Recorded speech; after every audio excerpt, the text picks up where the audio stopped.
Head up Cypress Mountain in the Pacific Southwest and you reach a plateau which gets 10 meters of snow each winter, an element which can be your enemy or your friend. There is no doubt that British Columbia has so much to offer travelers and locals alike. With bucket loads of snow, outdoor adventure sports, and friendly Canadian folk, this can easily be considered one of the world's premier holiday destinations.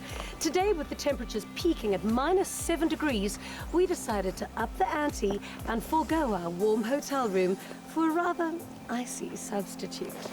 First, she and Geordie Goodman had to build it. Hi, Geordie. How are you? I'm good, Jeannie. How are you doing? Good. Lovely to meet you. Well, you as well. And welcome to British Columbia. We got a lot of fun things planned today. We're going to be building an igloo. Oh, wow. Now, an igloo is one of the oldest, most time-tested, and one of the coolest structures known to man. But first things first, we need to get you some proper footwear. Oh, yeah. Well, shoes on my game. Well, that's good news, because we're going to be walking through about snow that's about 10 feet deep. Oh, goodness. So, what we have here are called snowshoes. What that's going to do is allow you to disperse the body weight so you're not sinking right through the snow, okay? So, the last time somebody got down on one knee like that, I ended up in a lot of trouble. But it's fine, you can stand. well, I'm glad to hear that. He wasn't a lumberjack, but he was okay. The country is sparsely populated, and although Canadian hospitality is famously warm, it's not a bad idea to learn how the original Inuit citizens stayed toasty at night. Just ask Michael Harding. Oh, wow. All right, so I got to level with you, Jeannie. I brought some fellow Canadians. Hi, guys. These are the boys at West Coast Adventures, and they're here to help us build an igloo today. Well, it looks like you've got an Egyptian production line here building the pyramids. Right, that's how they got the pyramids built, right? They floated them on ice blocks. Nobody knows that. This looks like quite an interesting process. I can tell you what the process is. Yeah. You walk around in a circle, you tamp the snow down so it gets to be all the same. Then you cut blocks, 1 block deep, and you stack them around the outside. So when you've done one complete circle, you cut 1 block on an angle, like that, and then you're building a spiral. Amazing. Can I help? Well, it'd be wonderful if you'd like to help. Well, that's why I'm here. You're going to add the golden touch. Oh, well, that I can do. The best snow for the job has been compacted. Its interlocking ice crystals lending structural strength. Geordie, why is this considered an iconic Canadian experience? Igloos are as old as Canada itself.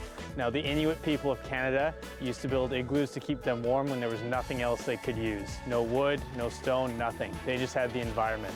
So what they would do is they'd build igloos to keep them warm in up to 70 below Celsius and winds up to 70 miles an hour. It's actually a perfect day, like the sun is shining and it's freezing cold. What are the most ideal conditions for building an igloo? When we look for an igloo building ground, what we want to see is a lot of clear space so we can see in all directions. We want obviously a lot of snow so we don't run out.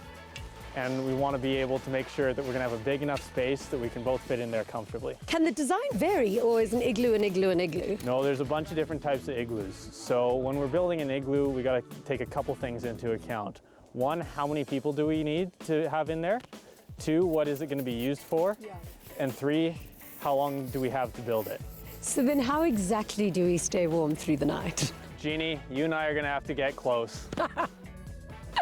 Igloos actually can be up to 16 degrees Celsius warm, even when it's as low as 40 degrees Celsius, and that's just through our body heat. Never has construction sounded quite so romantic. All right, well, this looks like fun. I'm useless in the kitchen, but I feel like I can be igloo that holds the things together. Well, I think we could definitely use a helping hand. Sure, I'm ready. Yeah. So, I'm going to give you this. Maybe not so romantic. And I'm going to give you this. Oh, brave man to give me a weapon. All right, let's go over here and give Mike a hand. Right. All right, Jeannie, so this is called the quarry. This is where we're going to get the blocks and bring them over to the boys so they can build the igloo. So let's hop in. Okay, what do I do? Now, see how this is nice and compact here? Yeah. So what you're going to do is you're going to run this saw. We're going to bring it right along the back, out, and then all the way through the bottom. And that's going to give us a nice block that we can pull out and give to the boys so they can build that igloo. Okay? Let me do it. Now I'm going to take this cover off. So you got a sharp saw now. Be careful. Okay.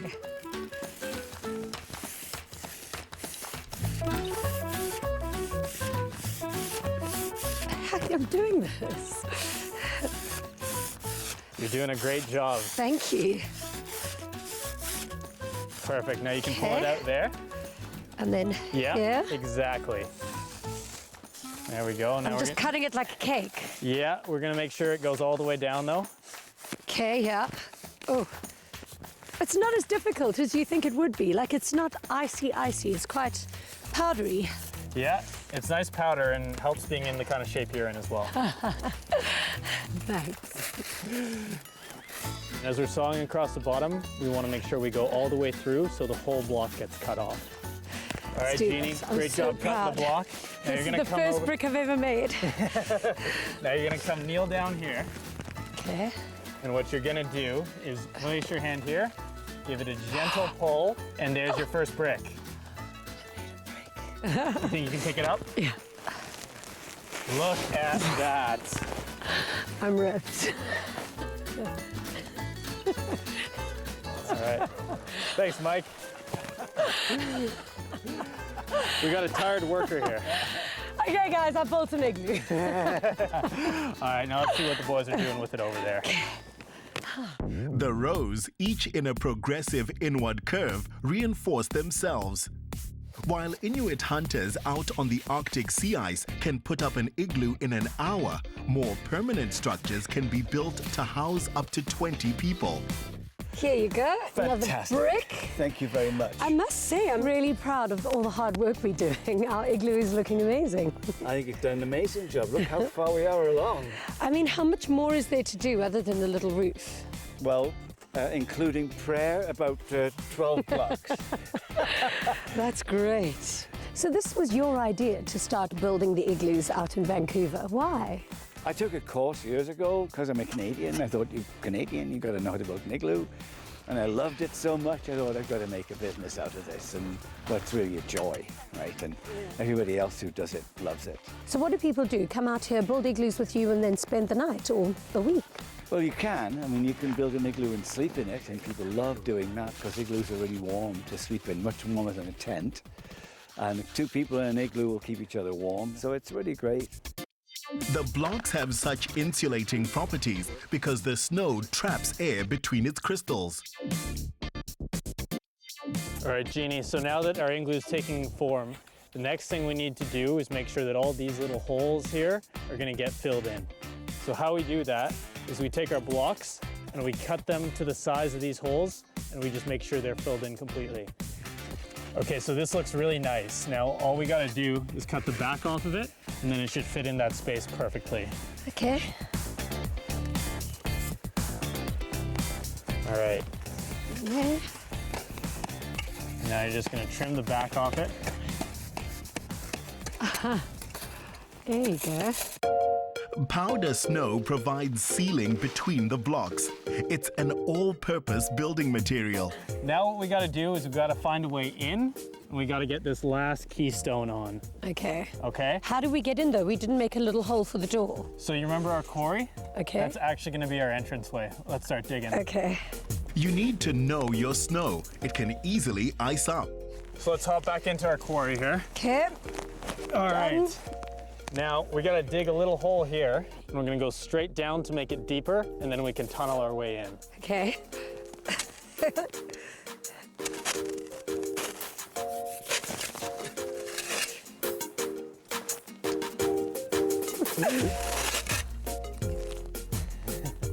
I really don't dig this entrance. This is so hard. Okay, no, I can't. I'm not strong enough. All right, I think you're more of a block builder. I'm a block builder. As long as we're clear on our roles. Sometimes you just have to stop and take in the view. As our presenter put it in her diary, the mountains and pines are magnificent this time of year. All right, Jeannie, we got our entranceway. Let's go take a look inside this igloo. So how do we get in? Well, I'm gonna let you do the honors, so come follow me. Okay. How do I do this? All right, now we're gonna kneel down, head first, and we're gonna army crawl through. If I'm struggling to fit in here, how on earth are you going to get in there? goodness.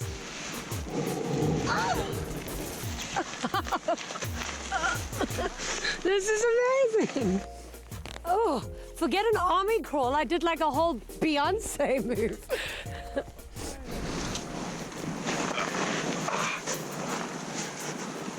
All right, so last step, we gotta close this igloo off and get this last block on here.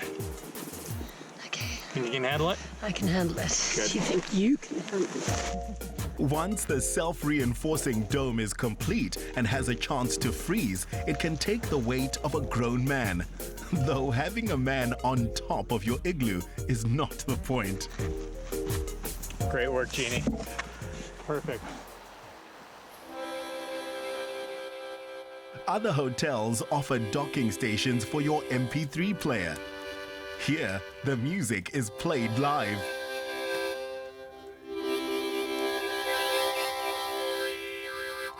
This is incredible. I can't believe we built our very own igloo.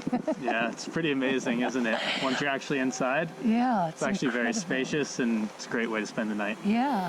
What's it like spending a night in the Canadian wilderness? You know, it's honestly one of the most incredible experiences you'll ever have. You feel so connected to nature. You feel like you're out there all by yourself and you're truly living off the land. So how safe are we? Is any Canadian wildlife going to want to crawl up in here and spoon me? We do have some bears, some cougars. We do have a Sasquatch. What? Bigfoot? Yeah, people say he's out here. You are the only Bigfoot I've seen today. Well, I was gonna say, you know, really the most dangerous wildlife is the hairy Canadian men. So I'm safe there. You should be good. Thank you so much. Today's been such an incredible experience. And got a little Canadian apple juice to celebrate the occasion. Oh, warm apple juice. I've never had this before either. Well, thank you so much. And thank you for all your help building the igloo. Here's to our igloo.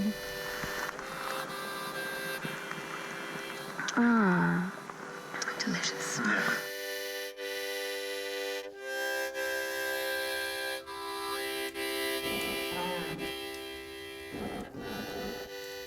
Jeannie missed the Sasquatch sighting, but didn't seem all that bothered.